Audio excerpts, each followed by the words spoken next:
بسم اللہ الرحمن الرحیم لی خمسۃ نطفی بہا حر الوباء الحاطمہ المصطفیٰ والمرتضیٰ وبناہما والسیدہ۔ پیر سید نصیر الدین نصیر گیلانی صاحب کی ایک ویڈیو جو ہے وہ بہت وائرل کی جا رہی ہے اور یہ باور کرانے کی کوشش کی جا رہی ہے کہ جناب سیدنا صدیق اکبر رضی اللہ تعالیٰ عنہ و ارضہ عنہ سرکار کی افضلیت کا جو عقیدہ ہے، اس عقیدے کو امام مالک رحمہ اللہ نہیں مانتے تھے۔ یعنی کہ اس ویڈیو کے ذریعے سے یہ باور کرانے کی کوشش کی جا رہی ہے کہ امام مالک سیدہ پاک سیدہ خاتون جنت رضی اللہ تعالی عنہا و سلام اللہ علیہ وعلی ابیہا آپ کی افضلیت کے قائل تھے۔ قبل اس کے کہ میں اس پر کچھ گفتگو کروں، پہلے پیر صاحب کی یہ ویڈیو سماعت فرما لیجئے۔ اس نے فتویٰ دیا ہے کہ میرے نزدیک رسول اللہ صلی اللہ تعالی علیہ وسلم کے بعد قیامت تک بشمول صحابہ و اہل بیت تمام صحابہ اوپر سے لے کر نیچے تک فاطمۃ الزہرا سب سے افضل ہے۔ یہ امام مالک کا فتویٰ ہے، پڑھ لو کتاب، نہیں پتا تو میں بتاؤں گا۔ یہ جو ویڈیو جس پیج پر چل رہی ہے، سب سے پہلے جن لوگوں نے اس میں سر فہرست حصہ لیا وہ تحریک منہاج القرآن کے احباب ہیں۔ دیگر احباب بھی اگرچہ اس میں شامل ہیں، لیکن تحریک منہاج القرآن کے جو احباب ہیں وہ اس ویڈیو کو زیادہ شیئر کر رہے ہیں، اور وہ یہی یوں سمجھیے کہ ایک اہل سنت کے اجماعی عقیدے کے خلاف لوگوں کا ذہن بنانے کی کوشش کر رہے ہیں۔ تو میں سب سے پہلے یہ پیر نصیر الدین نصیر صاحب کی ویڈیو پر جو ان کی طرف سے جو پروپیگنڈا کیا جا رہا ہے، میں یہ تحریک کے لوگوں کو ایک آئینہ دکھانا چاہتا ہوں۔ یہ ڈاکٹر طاہر القادری صاحب کی کتاب ہے عظمت صحابیت اور حقیقت خلافت۔ اس کا صفحہ نمبر 160 ہے۔ یہاں پر ڈاکٹر صاحب نے اس بات کو لکھا ہے کہ فقد قال الامام ابو منصور البغدادی اصحابنا مجمعون علی ان افضلهم الخلفاء الاربعۃ۔ یہ ڈاکٹر صاحب نے یہاں پر لکھا ہے کہ حضرت امام ابو منصور بغدادی رحمہ اللہ فرمایا کرتے تھے کہ ہمارے اصحاب کا اس بات پر اجماع ہے کہ تمام صحابہ کرام میں بشمول اہل بیت جناب سیدنا صدیق اکبر رضی اللہ تعالیٰ عنہ وردہ عنہ پہلے افضل ہیں، پھر حضرت عمر، پھر حضرت عثمان، اور پھر مولا کائنات مولا در کرار کرم اللہ تعالیٰ وجہ الکریم۔ یہاں پر وہ ایک جو تعویل کی جاتی ہے، یوں سمجھیے کہ جو ایک منجن فروخت کرنے کی کوشش کی جاتی ہے کہ جی مولا علی کا اس سے استثناء ہے، وہ بھی یہاں پر نہیں ہو سکتا چونکہ خلفاء الاربعہ کے الفاظ موجود ہیں۔ پھر یہاں پر ڈاکٹر صاحب نے بڑی زبردست بات لکھی ہے، میں تحریک کے لوگوں کو یہاں پر یہ بات میں کہوں گا کہ لازمی دیکھیں۔ یہ اس کا صفحہ نمبر 162 ہے اسی کتاب کا، کہ وہ کہتے ہیں وقال الامام محی الدین الرحماوی فی شرح الفقہ الاکبر وشاع مسئلۃ التفضیل بین اہل السنت والشیعۃ ان الشیعۃ فضلوا علیا وکذا جمہور المعتزلۃ وقال اہل السنت الفضل بینہم علی نسبت امامتہم، کہ وہ کہتے ہیں کہ امام محی الدین رحماوی نے جو فقہ اکبر کی شرح لکھی ہے اس میں انہوں نے اس بات کو لکھا ہے کہ اہل تشیع اور اہل سنت کے درمیان جو مسئلہ تفضیل صدیق اکبر ہے وہی فصل ممیز تفریق کرتا ہے، کہ اہل سنت حضرت سیدنا ابوبکر صدیق رضی اللہ تعالیٰ عنہ و ارضہ عنہ کو افضل مانتے ہیں، اور اہل تشیع اور جمہور معتزلہ جناب سیدنا مولا کائنات مولا علی کرم اللہ تعالی وجہ الکریم کو افضل مانتے ہیں۔ اب اس مسئلے کی مختلف جہات سمجھ لیجئے۔ اس مسئلے کی جو علماء کے ہاں جو تقسیم کی گئی ہے وہ 3 طریقے سے کی گئی ہے، کہ ایک ہے فضل جزی، اور ایک ہے افضلیت مطلقہ، اور ایک ہے افضلیت من جمیع الوجوہ۔ فضل جزی کیا ہے، اس بات کو ذہن نشین رکھیں۔ میں تمام جتنے بھی ہمارے لسنرز ہیں ان سے گزارش کروں گا کہ یہ جو فضل جزی ہے اگر آپ کو یہ سمجھ آ جائے تو جتنے بھی اس طرح کے اقوال ہیں وہ آپ کو آسانی سے سمجھ آ جائیں گے۔ فضل جزی کہتے ہیں کہ کسی شخصیت کے اندر کوئی خاص وصف پایا جائے اور وہ وصف اس کے علاوہ کسی اور میں نہ پایا جائے، لیکن اس وصف کی وجہ سے اس شخصیت کو دیگر شخصیات پر مجموعی طور پر یعنی مطلق طور پر اس کو افضل نہیں کہا جائے گا۔ اس کی چند مثالیں میں یہاں پر دوں گا۔ حضرت سیدنا زبیر بن العوام رضی اللہ تعالیٰ عنہ و ارضہ عنہ کو صحیح بخاری کے اندر موجود ہے، نبی پاک علیہ الصلوۃ والسلام نے فدا کا ابی و امی کے الفاظ ارشاد فرمائے۔ اب اس فضیلت کو لے کر یہ نہیں کہہ سکتے کہ جی یہ ایسی فضیلت ہے جس وجہ سے حضرت زبیر بن العوام تمام صحابہ سے افضل ہے۔ اسی طریقے سے حضرت سعد بن ابی وقاص، یہ صحیح مسلم کے اندر موجود ہے، انہوں نے اسلام کی راہ میں سب سے پہلا تیر پھینکا۔ اب یہ ان کی وہ خصوصیت ہے کہ اس میں ان کے ساتھ اور کوئی بھی شریک نہیں ہے، لیکن اس کے باوجود ان کی اس خصوصیت کو دیکھ کر یا اس فضل کو دیکھ کر حضرت سعد بن ابی وقاص رضی اللہ تعالیٰ عنہ و ارضہ عنہ کو دیگر سے افضل مطلق طور پر یعنی مجموعی طور پر قرار نہیں دیا جائے گا۔ آگے میں پھر مطلق اور مجموعی کی بھی آپ کو بتاتا ہوں اس کی تفصیل کیا ہے۔ حضرت زبیر کو نبی پاک علیہ الصلوۃ والسلام نے بخاری شریف میں موجود ہے اپنا حواری ارشاد فرمایا۔ حضرت عبداللہ بن عباس نے ترمذی شریف میں موجود ہے 2 مرتبہ جبریل امین کو دیکھا، رؤیت جبریل سے 2 مرتبہ مشرف ہوئے۔ اور اسی طریقے سے کثیر جو ہے وہ صحابہ کرام رضوان اللہ تعالیٰ علیہم اجمعین کے بہت سارے فضائل ہیں کہ جیسے حضرت حذیفہ بن یمان رضی اللہ تعالیٰ عنہ و ارضہ عنہ کے بارے میں حدیث میں آتا ہے کہ آپ صاحب سر رسول ہیں، نبی پاک کے رازدار ہیں، آپ کے علاوہ صحابہ کے طبقے میں اور کوئی بھی رازدار اس طریقے سے نہیں ہے جس طریقے سے حضرت حذیفہ بن یمان کے بارے میں آیا ہے۔ تو اب یہ جو ان کی فضیلت ہے اس کو دیکھ کر جو ہے وہ حضرت حذیفہ بن یمان کو دیگر سے افضل نہیں کہا جائے گا۔ پھر یہ فتاوی شریف ہے، فتاوی رضیہ شریف میرے پاس ہے، اس کی جلد نمبر 9 ہے اور اس کا صفحہ نمبر 815 ہے، یہ آپ دیکھ سکتے ہیں۔ اعلیٰ حضرت نے یہاں پر ایک بات لکھی ہے کہ وہ کہتے ہیں کہ حضرت مرتضیٰ کو یک گونا فضیلت یعنی ایک اعتبار سے فضیلت حاصل ہے، حضرات شیخین پر بھی ثابت ہے، اور وہ فضیلت متبعین کی کثرت اور مقامات ولایت بلکہ تمام خدمات جیسے قطبیت، غوثیت، ابدالیت وغیرہ میں وساطت کے لحاظ سے ہے۔ سب حضرت مرتضیٰ کے عہد کریم سے اختتام دنیا تک ان ہی کے واسطے سے ہے۔ اب یہ بھی جو ہے یہ فضل جزئی ہے، یہ فضل کلی نہیں ہے۔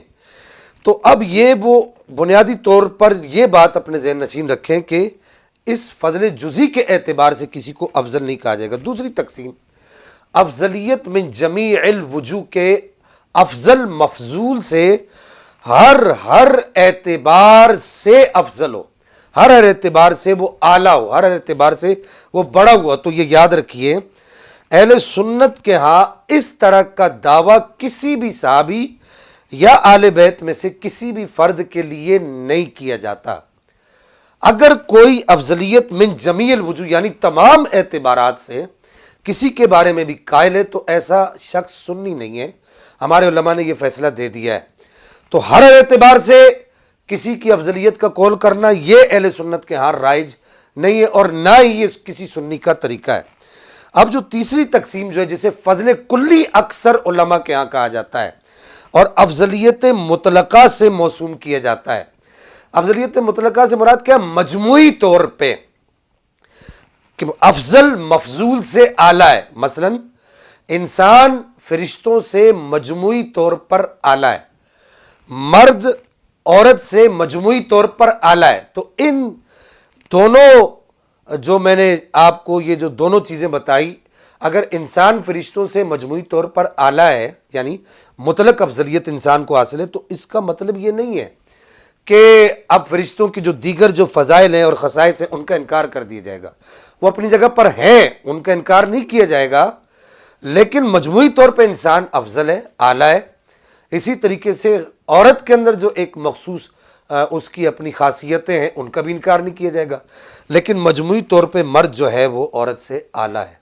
اور یہی محل نزاع ہے افضلیت مطلقہ۔ اسی کو محل نزاع قرار دیا گیا ہے افضلیت مطلقہ کے باب کے اندر اہل سنت کے علماء میں سے کسی نے بھی شیخین کے علاوہ کسی اور کے لیے افضل ہونے کا قول نہیں کیا۔ اب رہی یہ بات کہ اب آگے چلیے، اس بات کو آگے سمجھیے کہ اب رہی یہ بات کہ پیر صاحب نے جو یہ امام مالک کا جو فتویٰ پڑھا ہے اور امام مالک کا جو قول پڑھا ہے، امام مالک کا یہ قول افضلیت مطلقہ میں نہیں ہے بلکہ فضل جزی میں، فضل جزی یعنی کہ نسب کے اعتبار سے سیدہ پاک رضی اللہ تعالی عنہا و سلام اللہ علیہا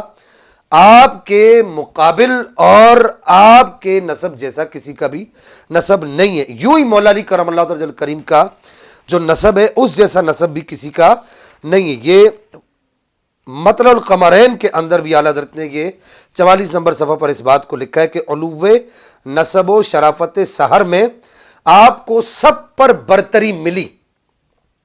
آپ کو سب پر برتری ملی۔ یہ اعلیٰ حضرت نے بھی مطلع القمرین میں نقل کیا ہے۔ تو اس سے یہ بات سمجھ آتی ہے کہ افضلیت مطلقہ اور فضل جزی کے اندر کوئی منافات نہیں ہے، لیکن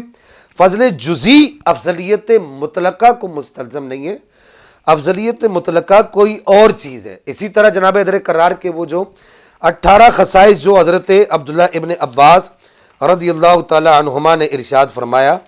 کہ جناب حیدر کرار کرم اللہ تعالی کریم کو 18 خصوصیتیں وہ ملی کہ وہ کسی اور میں نہیں پائی جاتی، یہ بھی اعلیٰ حضرت نے فتاوی رضویہ شریف کے اندر اس بات کو لکھا۔ اور یوں ہی جناب حیدر کرار کرم اللہ تعالی کریم کی وہ 8 خصوصیات جو آپ نے خود بیان کی، یہ بھی مطلع القمرین کے اندر موجود ہیں کہ محمد النبی اخی وساری و حمزۃ سید الشہداء عمی، یہ پورے جو آپ کے 8 خصائص ہیں، یہ چل رہی ہے اسکرین پر صفحہ چل رہا ہے، آپ اس کو دیکھ سکتے ہیں۔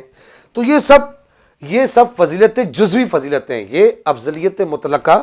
کو کوئی بھی نقصان نہیں پہنچاتی۔ اب پیر نصیر الدین نصیر صاحب کا اپنا جو بیانیہ ہے راہ و رسم منزل ہاں میں جو ان کی کتاب ہے، یہ آپ کے سامنے اس کا صفحہ نمبر 236 چل رہا ہے۔ یہاں پر پیر نصیر الدین نصیر صاحب کہتے ہیں کہ مجھ ہیچ میرز کے عقیدے کے مطابق اگر میزان عقیدہ کے پلڑے میں رسالت مآب صلی اللہ تعالی علیہ وآلہ وسلم کے اظہار نبوت کے بالکل ابتدائی لمحات میں حضرت صدیق اکبر کی وہ 2 لفظی تصدیق رکھ دی جائے، اور دوسرے پلڑے میں اس کے بعد سے قیامت تک کے اہل ایمان جن میں صحابہ اہل بیت، پیچھے انہوں نے کہا میزان عقیدہ کے پلڑے میں، یہ بھی یہ ذہن میں رکھیے، جن میں صحابہ و اہل بیت، تابعین، اغواس و اقطاب، علماء و فقہا اور شہداء سب شامل ہیں کہ سرمایہ ایمان کو رکھ دیا جائے تو باخدا میرے صدیق اکبر کا پلڑا بھاری ہے۔ یہ پیر نصیر الدین نصیر صاحب کا اپنا بیانیہ ہے۔ پھر اس کے بعد پیر نصیر الدین نصیر صاحب کے دادا جان حضور سیدنا مجدد گولڑوی رئیس المجددین فاتح قادیانیت حضرت سیدنا و سندنا پیر مہلی شاہ صاحب رحمہ اللہ، جن کا حوالہ میں نے اکثر دیا، آج تک کسی نے اس کا جواب نہیں دیا۔ یہ کتاب تسویہ مابین سنی و شیعہ ہے۔ اس میں آپ فرماتے ہیں کہ ابو بکر بن عیاش کہتے ہیں کہ میں نے ابو حفص سے سنا کہ کہتا تھا بعد از پیغمبر صلی اللہ تعالی علیہ وآلہ وسلم کوئی شخص ابو بکر سے افضل نہیں۔ یہ پیر نصیر الدین نصیر صاحب کے دادا جان کا اپنا لکھا ہوا ہے، ہم تو ان کے فتوے پر چل رہے ہیں۔ اب آگے دیکھیے کہ اسی کا صفحہ نمبر 22 ہے، یہاں پر لکھتے ہیں حضور سیدنا پیر علی شاہ صاحب رحمہ اللہ، آپ فرماتے ہیں اس مقام پر شاہ ولی اللہ فرماتے ہیں کہ شیخین کی افضلیت اس جماعت پر جو فتح مکہ کے بعد مسلمان ہوئے منطوق آیت سے ثابت ہے، اور جماعت متقدمہ پر بمفہوم موافق، یعنی جماعت متقدمہ میں سے جس کا انفاق و قتال مقدم ہوگا وہ سب سے افضل ہوگا، اور شیخین کا انفاق اور قتال احادیث صحیحہ سے مقدم ثابت ہے۔ اب اس آیت کریمہ سے کیسے نکالیں گے لا یستوی منکم من انفق من قبل الفتح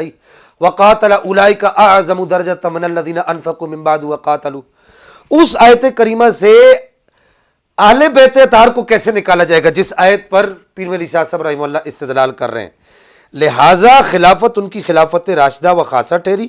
جس میں خلیفہ کا افضل ہونا ضروری سمجھا گیا ہے۔